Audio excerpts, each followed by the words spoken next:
কিয়ামতের ময়দানে ওই বিভীষিকাময় সময়ে মুসিবতের কালে মানুষগুলো পাগল হয়ে বিশ্বনবীকে খুঁজতে আরম্ভ করবে। সবাই মিলে বিশ্বনবীর কাছে যেয়ে বলবে, ইয়া রাহমাতাল লিল আলামিন, ইয়া খাতামান নবীন, রাহমাতাল লিল আলামিন।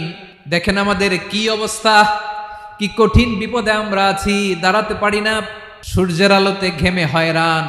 আজকে কেউ সুপারিশ করতে পারবে না। সব নবীরা অপারগতা স্বীকার করেছে, তারা বলেছে আপনি ছাড়া কেউ নাকি আল্লাহর সামনে দাঁড়াতে পারবেন না, আপনি একটু সুপারিশ করেন। বিশ্বনবী বলবেন, আসো আসো, আজকের দিনে আমি ছাড়া আল্লাহর সামনে কেউ দাঁড়াতে পারবে না। বিশ্বনবী মাকামে মাহমুদে যে আল্লাহু আকবার বলে সিজদায় লুটিয়ে পড়বেন। আল্লাহ রাব্বুল আলামিন বিশ্বনবীকে এমন কিছু চমৎকার শব্দ শিখাবেন, ওই শব্দগুলো দিয়ে আল্লাহর প্রশংসা করে বিশ্বনবী কাঁদতে আরম্ভ করবেন।